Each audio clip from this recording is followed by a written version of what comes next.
Phone silent. I want to start introducing and then speak and then we'll ask questions. Okay. Okay, we're rolling. Hello, good afternoon. Thank you very much indeed for taking time out of your Saturdays to join me and my friend Viraj Singh here today in the Radisson Hotel in Goregaon. I told you not to call your wife at work. How many times have we said about the wives? Oh, that reminds me. Wait a second. I'm sorry, Mum. I'll call you later. Okay. Where were we? Yes. So we start at the beginning. Beginning? I can't remember what I said. Okay, no. Hello, my name's Richard Finney. Okay, ready? Okay, sorry. Ready? You're the boss. Okay.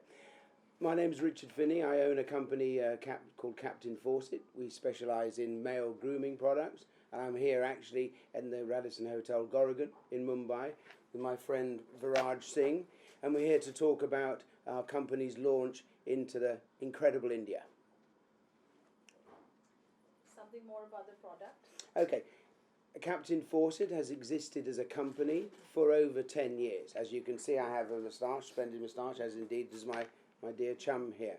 We were very much at the beginning of this moustache and beard phenomena. Sorry, am I being boring? No, just keep Okay, going. sorry. Very much as a company, we were very much at the beginning of this moustache and beard phenomena. I've waxed my moustache now for more than 25 years.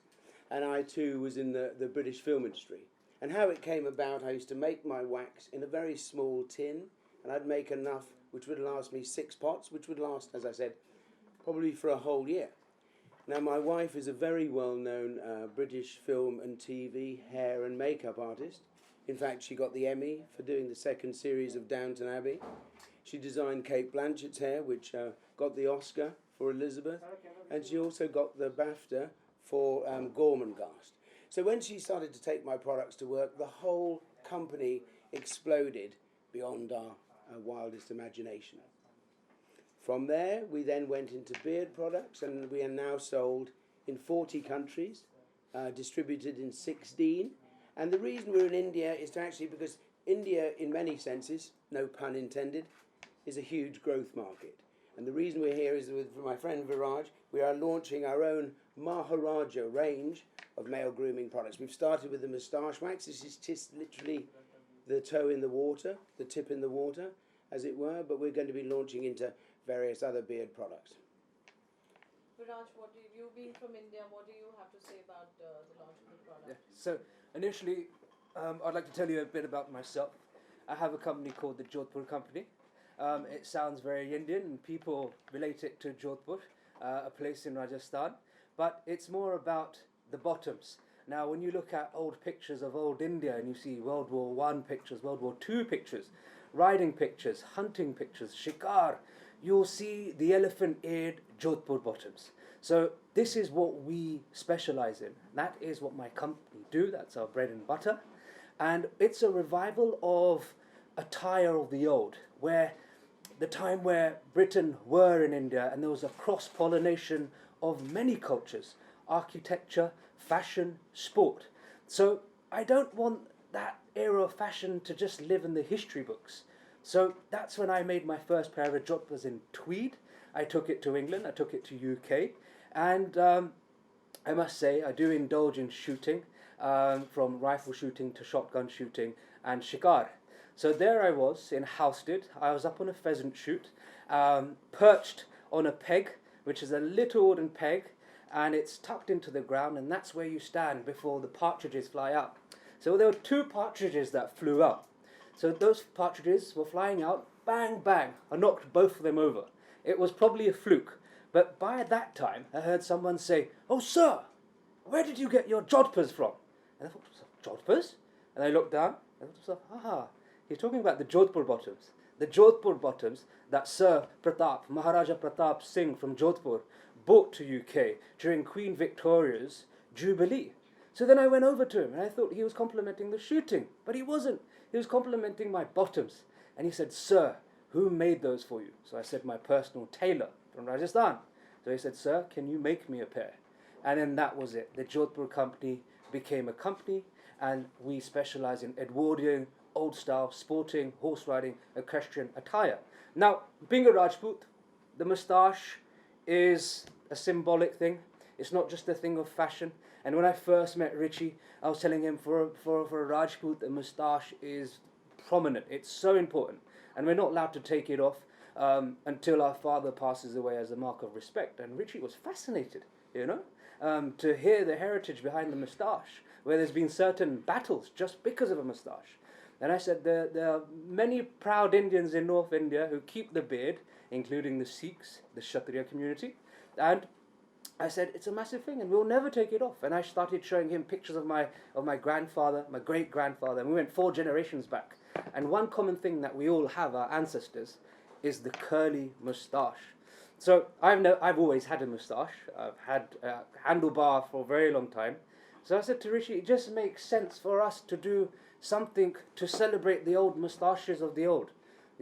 Celebrating the Thakurs, the Rajas, the Maharajas, and reviving a moustache, a wax moustache. Now, the last time, if you go through the history books, if you see a wax moustache, we're talking about Maharajah Sahib, Kangarji of Kutch. If you look at his moustache, it's waxed.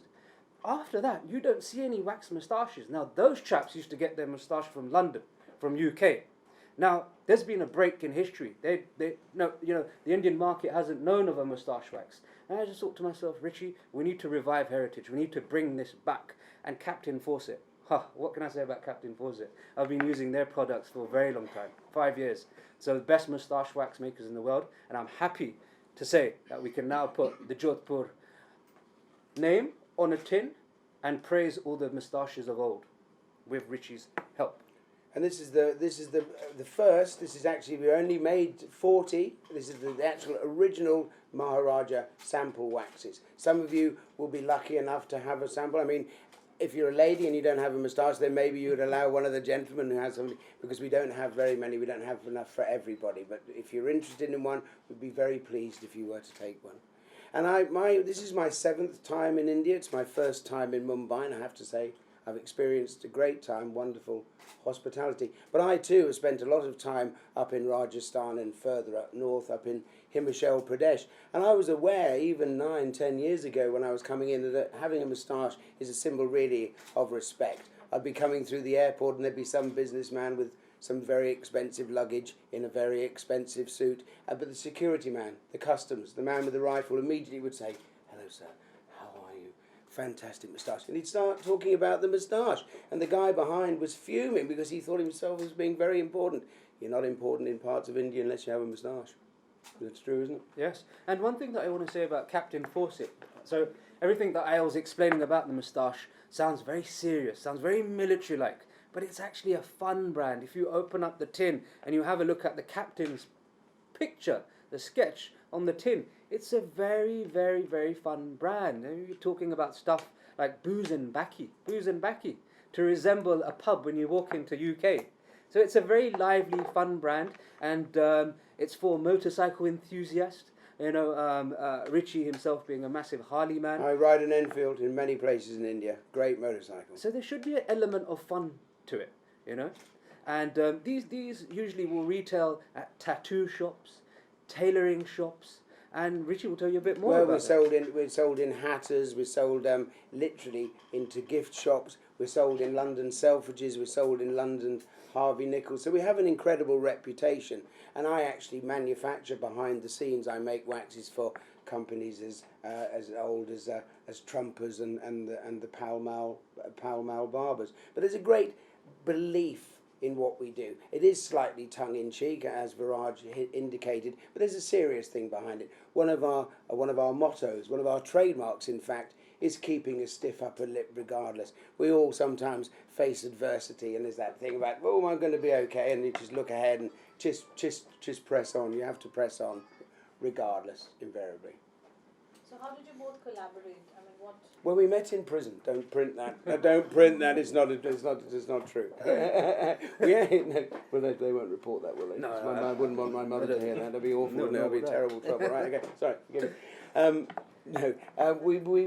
We first met through an interest in moustaches, and Viraj approached me, and we met in a very famous club in London called the Bike Shed, Well, we first discussed this notion, and this would have been 4 or 5 years ago. But I think with the same things with most ideas, it's not an overnight thing. It's a kernel. You water the plant and you watch the plant grow and develop and bloom. And this is really what the stage we're at now of our development. So it's a collaboration which comes from a huge interest in ancestral history, but placed into the modern day.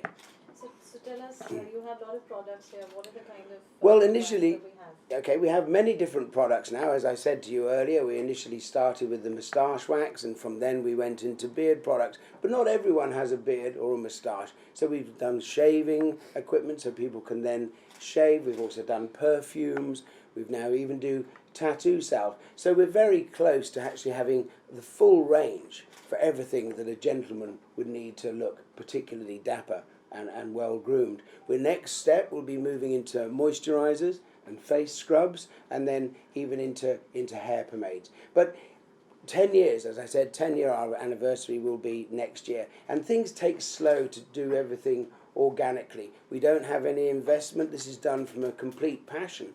And I know many of you will have visited the UK and will actually have friends and family in the UK. We have a museum of 3,000 square metres. Is it metres? Mostly metres, or 9,000 square feet, Yeah. which is a complete homage to the barber shop of yesteryear. Our oldest razor dates back to 1650.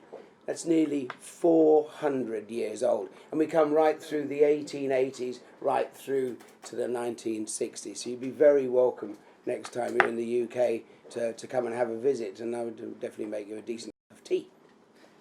Viraj, we want to know from you, what is the take on, the faces change over years now, the grooming for men especially. Sure. So what do you have to say? Where do you see, being from UK to Jodhpur to back to India? Sure. Where have you seen the growth so far? So I think with the moustache and the beard, I think we went through a phase where we'll see many of the sort of young Asians, be it in India or British Indians or British Pakistanis, starting to grow their beard, be it Bollywood or music, that sort of stuff, and it became very, very cool. So I do think there is a revival in facial hair. If you go down, if you go up, to north, Gurgaon, Delhi, Punjab, you'll see a lot more people with facial hair now. And I think it is not too much culture anymore, but it's a thing of fashion. And I suppose the women would agree with me. Yeah, I mean the whole beard trend, and in fact the rebirth, the renaissance of the barbershop. I've even written a book about it called The Quintessential Grooming Guide for the Modern Gentleman. And we've got photographs from India. I mean, traditionally you've had the guy, sitting cross-legged with a piece of broken mirror, and he's been doing a little shave, or then you've had the old traditional shave stops. Now, many of the trendy guys will go to a unisex salon, but what's happening? The whole rebirth is coming initially from America through the UK, and it's sweeping to the east. It's already happening in Australia. So it's the barbershop, a place where a man can go and talk to his friends, talk about the cricket, talk about sport, talk about tattooing, talk about his girlfriend, sometimes even talk about some of their little problems that they may have. But it's a space, it's a safe space where men can, maybe if they're inclined, have a little beer or a drop of whiskey. So the renaissance of that barber shop, which has always been quite traditional for men to be able to sit and chew the fat. What's said in the barber shop stays in the barber shop. And there is that great renaissance. And we're here, and we hope to be able to get involved with barbering. I mean, you have True Fit and Hill, which has opened, I think, maybe 12, and they're looking at maybe another 15. We're on a par with that caliber and quality. There is a demand. So we are making beautiful products using essential oils, no fragrance. It's all base oils within this one specifically, the Ricky Hall Booze and Baccy, which Viraj referred to earlier. This, in actual fact, has 4 base oils and at 9 essential oils. So this is an expensive product to produce. We're not in competition with other companies that are making cheaper products because we are working with a niche. We have that history, the halcyon history. So we're working with niche people who want the best products. You will always have one person who owns a tuk-tuk, and you have somebody else who wants a Lamborghini or a Ferrari or an old Bentley, rather like the Maharajahs of yore. So that's really the people we're aiming at. People who want to spend that little bit of time, a little bit of extra money on looking the bee's knees. And one thing that I want to touch on is the quality of the actual product. Now, Richie, you've got an antique connoisseur. He told you about his museum. Now to have that collection within, you know, that factory, it's unbelievable, because some of the stuff that's gone through Richie's hands, you wouldn't even see in a museum. You wouldn't even see at the V&A or British Museum. And when you're a connoisseur of antiques and you know how certain things work, imagine what his products must be like. So it's got old world charm, but he's modernizing it. And trust me when I say this, the caliber of products that Captain Fawcett churns out is unbelievable. I'm an antiques enthusiast myself. You know, you'll see it on my Instagram. My main forte is antique arms and armour, which brings me on to something else. Maharaja Ganga Singh Ji of Bikaner, he used to hold lavish darbars for, you know, for the British guests when they used to come into his palace. He had a huge moustache. So what he did was he created this spoon, with a little lip.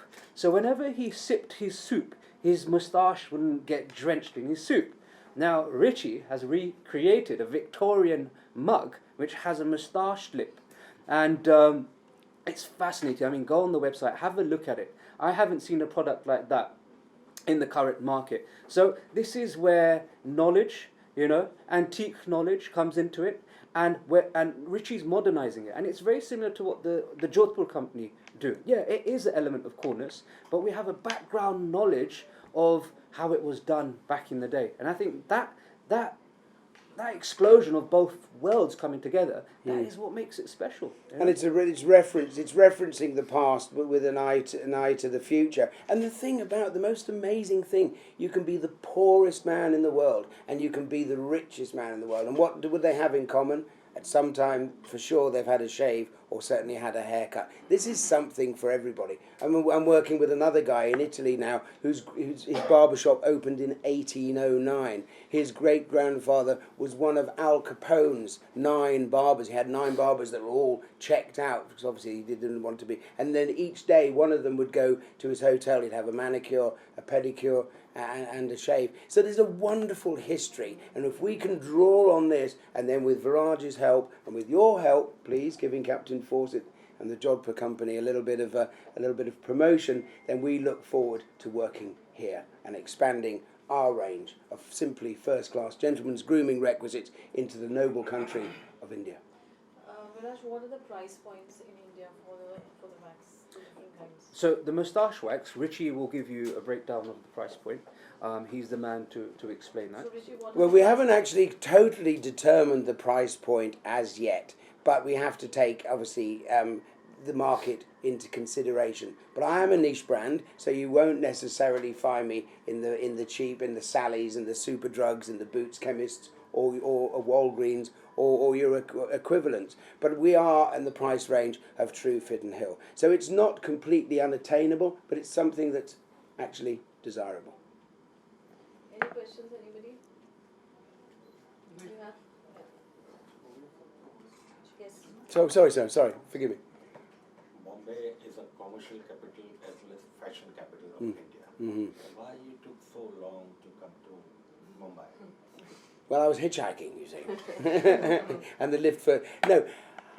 I've come here on holiday before on motorcycle tours. As I said, I was in the north and actually further south. But I think first of all, with a brand, you need to establish yourself within your kind of home territories, and then you can build your reputation, and then you can go to countries like India and say, well, this is who we are. This is our lineage. This is our heritage. We have some actual roots rather than some fly-by-night thing. So I wanted to make sure that the time was right, and I believe that the time is now right. Whereas before, I'm not so sure.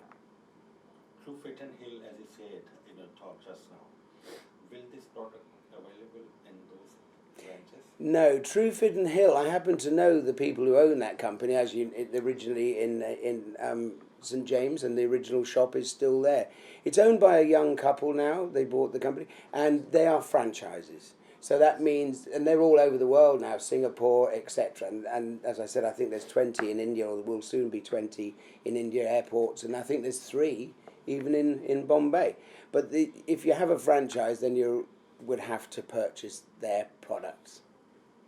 So we won't be available in True Fit and Hill, and I'm personally, I don't feel in competition with them. I'm just mentioning that name really is to give an indication as to where we are with our products.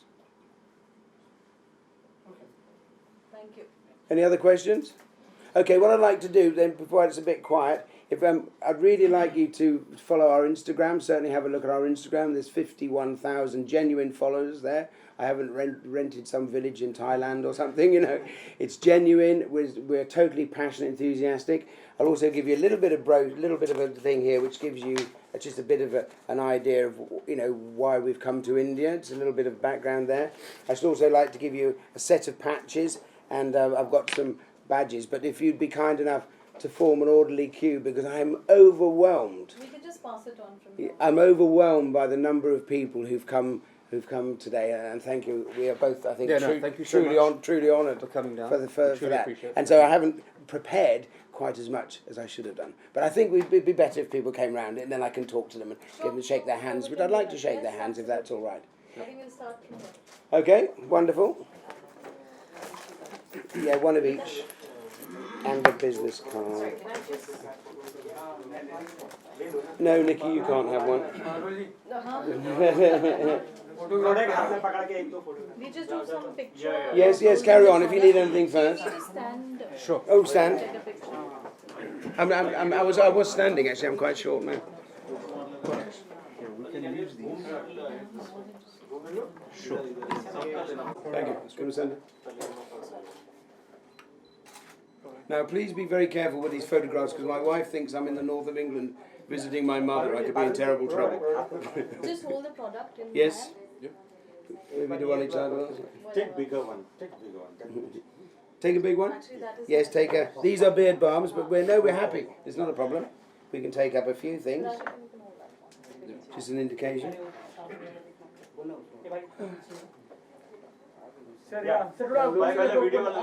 Up a bit more level to the camera. Yeah. You can smile also. Smile. I never smile. Please do that. Okay. Don't smile. Towards right. Towards right. To right, you, sir. Down. Down. Can we go around the table? What we'll do, to keep it simple, we'll go around the table. So we'll start here, and then we'll slowly shift like a gun turret. Oh, yeah. All right, ready? Okay, slowly moving. Hold on your ear. Okay, look normal. I said look normal. No, you made me laugh. Please, no smiling shots.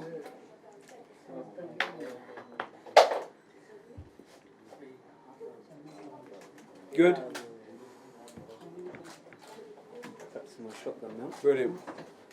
Okay, to this gentleman here with the blue shirt, with the cannon. Okay, thank you. And then to the cannon down on the bottom of the table. Is that the police arrived? Have they found out where we are? Somebody's out. Okay. As you can see, we both have a lot of humour, and our brand has a lot of humour. Viraj, look here. Sir, look here. Ready to do these guys here? You ready? 1, 2, yeah.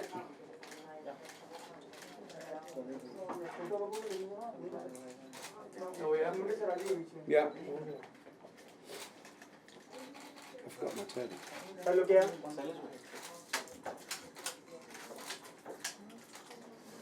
Brilliant.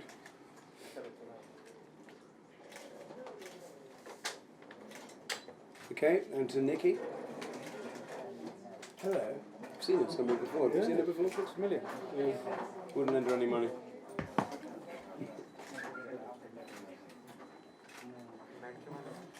Brilliant. Oh, well done. So I just do one more. You can just shift there, one step behind. One step behind. Yeah.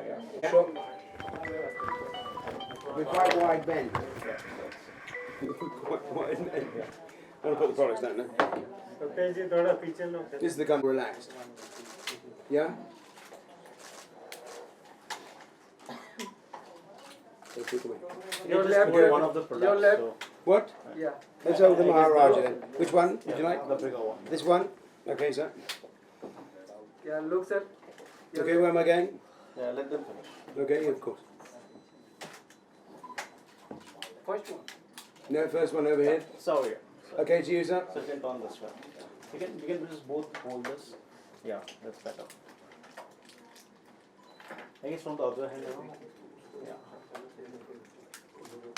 You got your man up right? No, he's not right. Oh my garlic gumdrops. Good Lord Almighty.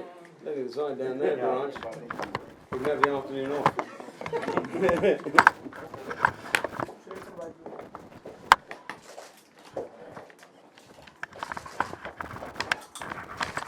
Brilliant. Yes, indeed. Same kind of thing. I'd rather do this. You do that. I'll do this.